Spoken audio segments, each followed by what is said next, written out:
जय हिंद। इसके पिछले वीडियो में हमने पढ़ लिया था कि रदरफोर्ड का परमाणु मॉडल क्या होता है और थॉमसन का परमाणु मॉडल क्या होता है। ठीक है, तो आप लोग जानते होंगे कि ये दोनों कैसे फेल हुए। थॉमसन का तरबूजा फुरा गया, रदरफोर्ड का परमाणु मॉडल वो भी फेल हो गया क्योंकि उनकी भी कुछ कमियां थी। ठीक है, तो आगे हम लोग पढ़ने वाले हैं बोर-बरी का सिद्धांत, यानी कि बोर-बरी का परमाणु मॉडल बोल सकते हैं। ठीक है, तो इसमें सिर्फ बोर लिखा हुआ है, तो आप लोग चाहे बोहर बोल सकते हैं या फिर बोर बोल सकते हैं, दोनों एक ही बात है। ठीक है, तो देखिएगा इनका जो सिद्धांत था वो क्या था कि पुराने समय जो पुराने मॉडल के हिसाब से था, ठीक है, पुराने तरीके से था, पुरानी बातों को लेकर के।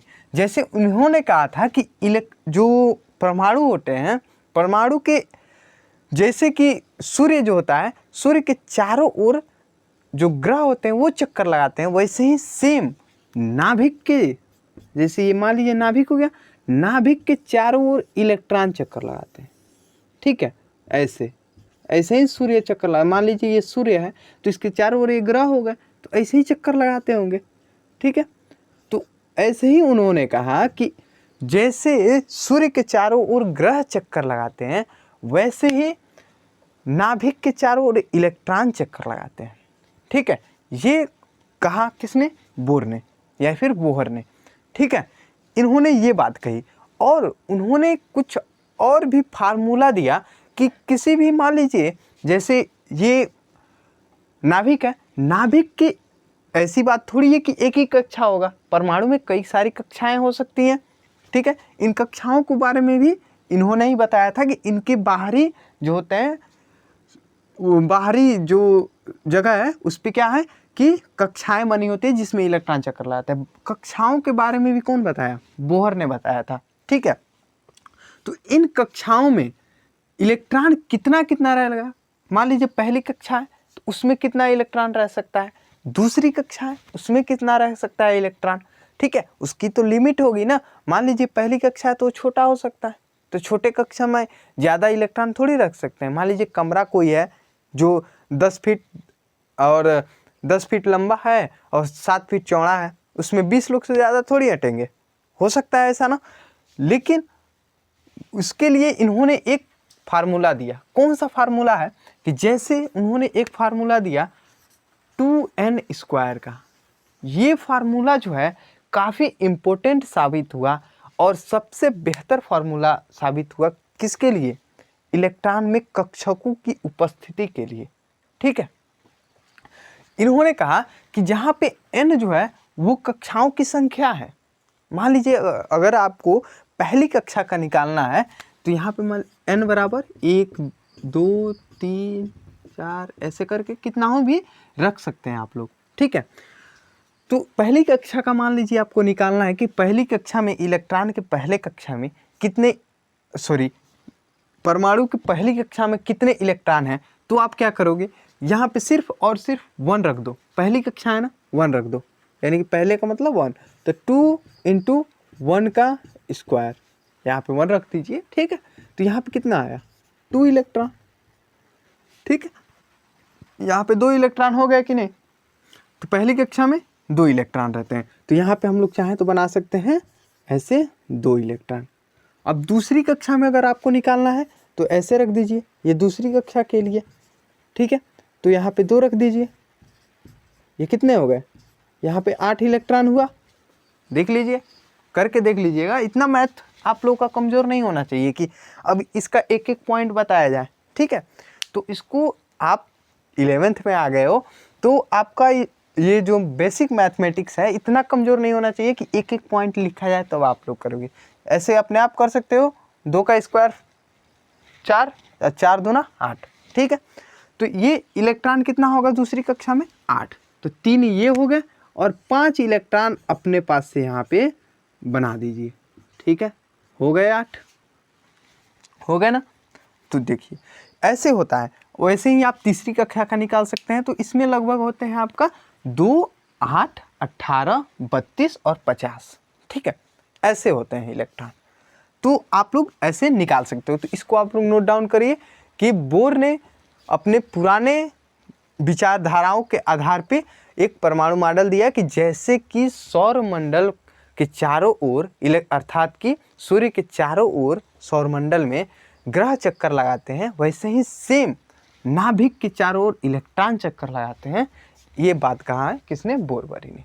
उन्होंने इलेक्ट्रॉन की उपस्थिति के बारे में एक सूत्र दिया कि नाभिक के किस कक्षक में कितने इलेक्ट्रॉन उपस्थित हो सकते हैं।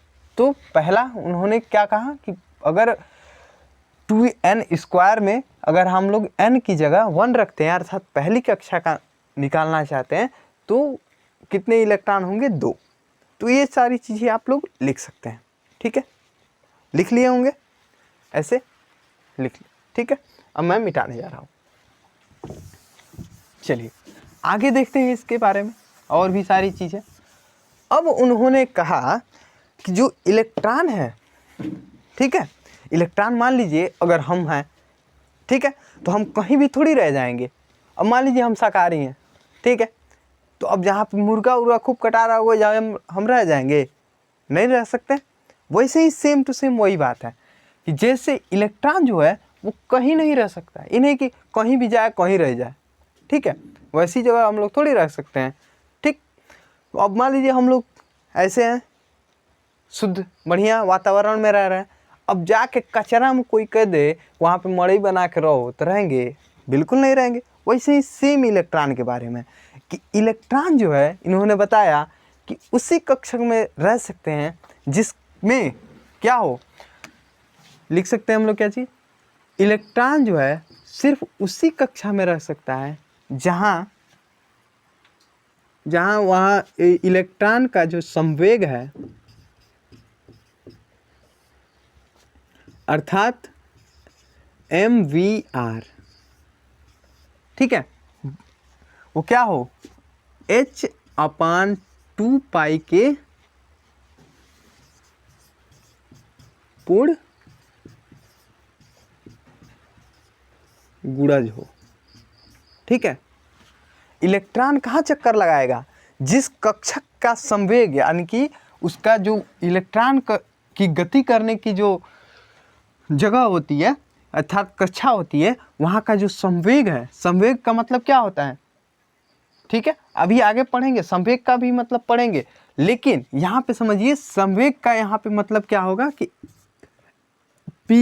P का मतलब होता है संवेग बराबर MVR। बस इतना ही आप लोग को जानना है, बस अभी के लिए इतना ही जानिए। अभी उस वहाँ पे नहीं जाएंगे कि संवेग क्या क्या होता है, उसकी परिभाषाएं अभी देने लगे तो ज़्यादा समय हो जाएगा।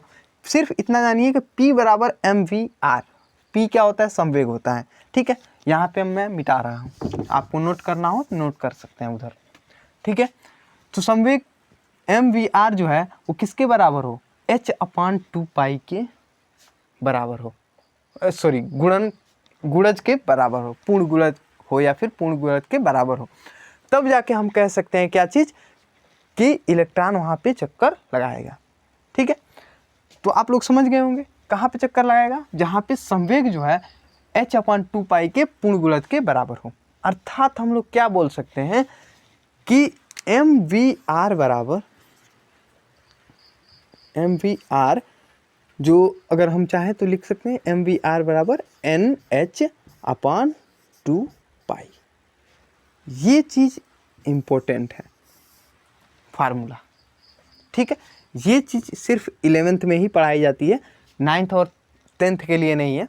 ठीक है, तो क्या होगा यहाँ पे MVR बराबर NH/2π, जहाँ पे क्या होगा N जो है वो 1 2 3 4 ऐसे करके जितना चाहे उतना कक्षक हो। अर्थात कि N जो है वो किसको बता रहा है? ये कक्षक को बता रहा है। एक चीज़ याद रखिएगा, यानी कि सॉरी कक्षक नहीं, कोष को दर्शा रहा है, गलती से हो गई। ठीक है, तो यहाँ पे क्या होगा? कोष को दर्शा रहा है कौन? N। ठीक है, तो यहाँ पे अगर मान लीजिए पहले कोष में कितने इलेक्ट्रॉन हैं उसको अगर आपको जानना है तो क्या करोगे? यहाँ पे 1 रख दोगे।